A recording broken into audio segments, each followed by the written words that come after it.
الحمد لله وكفى وسلام على عباده الذين اصطفى أما بعد فأعوذ بالله من الشيطان الرجيم بسم الله الرحمن الرحيم ولا تباشروهن وأنتم عاكفون في المساجد أما بعد والله أعلم بأسرار كتابه فقال النبي صلى الله عليه وسلم بلغوا عني ولو آية رواہ البخاری۔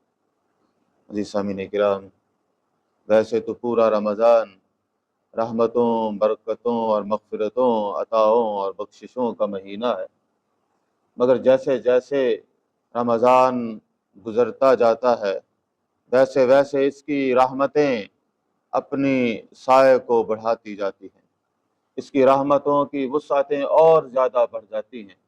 جب تیسرا عشرہ آتا ہے تو اللہ جل شانہ مومنوں کو ایک اور انعام دیتا ہے، اور وہ انعام اعتکاف ہے۔ اعتکاف بنیادی عبادات میں سے ہیں جو نصوص قطعیہ اور صریحہ سے ثابت ہیں۔ جناب سیدنا ابراہیم علیہ السلام کو اللہ جل شانہ نے اور جناب اسماعیل علیہ السلام کو فرمایا کہ وَعَهِدْنَا إِلَىٰ إِبْرَاهِيمَ وَإِسْمَاعِيلَ أَن طَهِّرَ بَيْتِيَ لِلطَّائِفِينَ وَالْعَاكِفِينَ وَالرُّكَّعِ السُّجُودِ۔ عزیز سامعین کرام، اللہ جل شانہ فرماتے ہیں کہ ہم نے عہد لیا ابراہیم علیہ السلام اور اسماعیل علیہ السلام سے کہ وہ ان طاہر بیتیا، کہ وہ میرے گھر کو صاف رکھیں گے۔ چار عبادتوں کا ذکر فرمایا، بیتیا للطائفین، طواف کرنے والوں کے لیے، والعاکفین، اور اعتکاف کرنے والوں کے لیے، والرکع السجود، اور رکوع و سجود کرنے والوں کے لیے۔ عزیز سامعین کرام، اگر ان عبادات کی ترتیب دیکھیں تو طواف یہ ہر مسجد میں ہو سکتا ہے؟ نہیں، یہ کعبہ کے اندر ہوگا۔ تو اس لیے یہاں پہلے نمبر پر اللہ جل شانہ نے اس کو بیان فرمایا۔ اگر اس عبادت کی کوئی سعادت آدمی حاصل کرے تو یہ مالی عبادت بھی ہے، کیونکہ جانے کے لیے پیسہ خرچ ہوتا ہے، بدنی عبادت بھی ہے اور قولی عبادت بھی ہے۔ اس لیے اس کی شان بھی بلند ہے کہ انسان اپنا سرمایہ، وقت اور اپنی انرجی لگاتا ہے۔ تو فرمایا کہ میرے گھر کو طواف کرنے والوں کے لیے کیا رکھیں آپ؟ صاف رکھیں۔ یہ میرے مہمان ہیں۔ اب یہ مہمان ہیں، میزبان کون ہے؟ اللہ۔ پیغمبروں کا کام ہوتا ہے کیا کرنا؟ لوگوں تک اللہ کے پیغام کو پہنچانا۔ تو حضرت ابراہیم کو اللہ نے فرمایا کہ آپ نے صاف رکھنا ہے گھر کو، آپ نے اور آپ کی اولاد نے۔ کس کو؟ ان طاہر للطائفین والعاکفین۔ تو پہلے طواف، پھر اعتکاف۔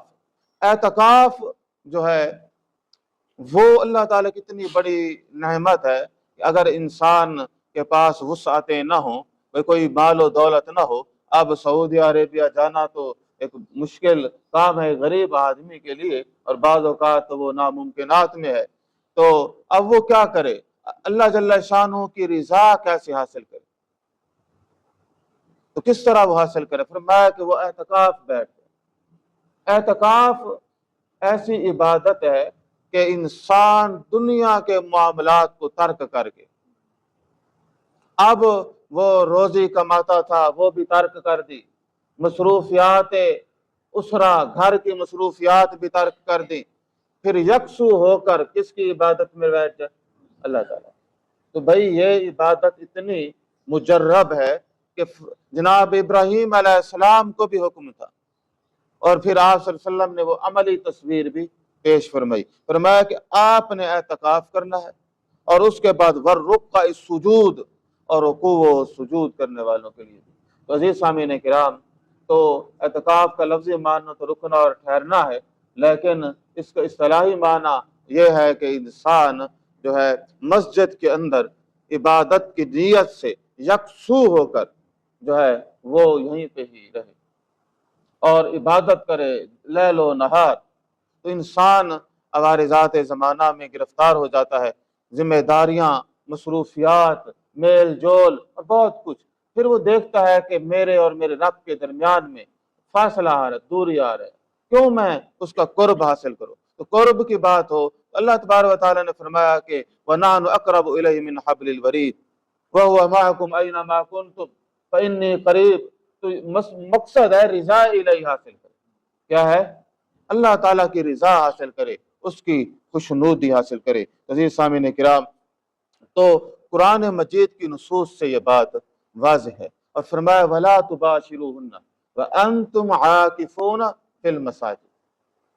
تو روزہ ایک بڑی عبادت ہے، وہ صبح سے لے کر شام تک اللہ جل شانہ نے جن افعال کی پابندی لگائی ہے ان کو پورا کرنے سے وہ پورا ہوتا ہے، لیکن اس کے بعد اللہ تعالیٰ نے فرمایا کہ اعتکاف اس سے بھی بڑی عبادت ہے۔ وجہ کیا ہے کہ روزے سے دن میں پابندی اور اعتکاف سے رات کو بھی پابندی۔ فرمایا وَلَا تُبَاشِرُوهُنَّ وَأَنْتُمْ عَاكِفُونَ فِي الْمَسَاجِدِ۔ فرمایا کہ اب تم نے مباشرت بھی نہیں کرنی، رات کو اختیار تھا، فرمایا نہیں، اس کے لیے شرط ہے مسجد، شرط ہے روزہ، شرط ہے نیت، شرط ہے کہ وہ بیٹھے اور یکسو ہو کر کیا کرے گا؟ اللہ جل شانہ کی عبادت کرے گا۔ تو عزیز سامعین کرام، روزے سے تو بندہ مزدوری، تجارت، نوکری کرتا ہے، روزے سے فرق نہیں ہوتا، اعتکاف سے یہ چیزیں بھی نہیں کر سکتا۔ بالکل بھائی، اللہ تعالیٰ نے ہمیں زندگی دی ہے، زندگی کی بہاریں دی، اور یہ کام تو چلتے رہتے ہیں، اور ہم نہیں ہوں گے پھر بھی یہ چلتے رہیں گے۔ تو انسان کو چاہیے کہ وہ اپنی زندگی میں یہ موقع ضرور لائے کہ وہ اعتکاف لازمی کرے، اور پھر یکسو ہو کر کس کی عبادت میں؟ اللہ جل شانہ کی عبادت میں لگ جائے، وہ ذکر، اذکار، تسبیحات، تلاوت قرآن مجید اور نوافل، ان چیزوں کو ادا کرے۔ بنیادی طور پر یہی باتیں، باقی اور کوئی کام کرنے کی ضرورت نہیں ہے، اور ڈھیر ساری ایسی چیزیں ہیں جن سے وہ پیچھے رہے۔ تو بہرحال اللہ جل شانہ نے فرمایا کہ ذات باری تعالیٰ نے فرمایا وَلَا تُبَاشِرُوهُنَّ وَأَنْتُمْ عَاكِفُونَ فِي الْمَسَاجِدِ۔ تو مساجد کے اندر ہوگے جب تو مباشرت نہیں کرو گے۔ تو ہر دوست احباب کوشش کریں کہ وہ لازمی مواقع بنائیں کہ وہ اعتکاف جیسی سعادت کو حاصل کریں۔ جناب نبی کریم صلی اللہ علیہ وسلم کے بارے میں ابن عمر رضی اللہ تعالی عنہ فرماتے ہیں کان یعتکف فی العشر الاواخر من رمضان۔ تو فرمایا کہ نبی کریم صلی اللہ علیہ وسلم کے بارے میں ابن عمر رضی اللہ تعالیٰ عنہ فرماتے ہیں کہ نبی کریم صلی اللہ علیہ وسلم جو تھے وہ رمضان کے آخری عشرہ میں اعتکاف فرماتے تھے۔ اسی طرح بڑا مشہور جناب عائشہ رضی اللہ تعالیٰ عنہ کا قول ہے کہ آخری رمضان آپ 20 دن اعتکاف بیٹھے۔ تو آپ صلی اللہ علیہ وسلم تو جیسے جیسے عمر گزرتی گئی آپ اور زیادہ عبادتوں میں محو ہونے لگے۔ تو بھئی عزیز سامعین کرام، یہ کوئی ایسی عبادت نہیں ہے کہ جس کی شرع میں کوئی پابندی ہو۔ تو آپ دیکھ لیں کہ قرآن مجید کے اندر بھی یہ بیان ہوا، اور اس کے بعد یہ آپ صلی اللہ علیہ وسلم کے فرامین میں بھی بیان ہوا ہے۔ تو یہ ایک بہت مجرب عبادت ہے۔ پچھلے سال میں نے اسی حوالے سے بیان کیا تھا، لیکن قرآن مجید کی اور آیات کے حوالے سے کہ اب چونکہ وہ پہلے بیان کھڑا ہے تو اس میں یہی تھا کہ یہ صرف مسلمان نہیں بلکہ کیا ہے، یہ سنت آزری جو بتوں کے ساتھ لگے رہتے ہیں۔ آپ نے دیکھا ہے کہ کتنے لوگ ہیں جو مسجد کو چھوڑ کر دوسری جگہوں پہ جو ہے وہ ساری زندگی بیٹھ کے گزار دیتے ہیں۔ دوسری درباروں پہ دیکھیں، ایک آدمی تھا 35 سال اعتکاف بیٹھا رہا، جمعہ ہی نہیں پڑھنے جاتا تھا، نماز بھی نہیں، بس لا لائے اور بس پھر تو کتنے اور لوگ ہیں۔ تو یہ جو ہے یہ ہر کوئی اپنے محبوب کے پاس پہنچتا ہے۔ یہ جو نوراتے وغیرہ تھے اب ان کا رواج ختم ہو گیا، یہ کم ہو گیا۔ تو یہ بھی اصل میں اعتکاف کی ایک صورت ہے، جو ان کی خوشنودی حاصل کرنے کے لیے، ان کا قرب حاصل کرنے کے لیے ہمارے بزرگ کیا کرتے تھے؟ نوراتے بیٹھتے تھے قبروں پہ۔ تو آج تو کم ہے، تو ماضی میں آپ دیکھیں تو یہ زیادہ تھا۔ تو بھائی یہ لوگ ان سے فیض حاصل کرنے کے لیے ساری زندگیاں گزار دیتے ہیں۔ تو اصل تھی اعتکاف کی شرط مسجد، کیا ہے؟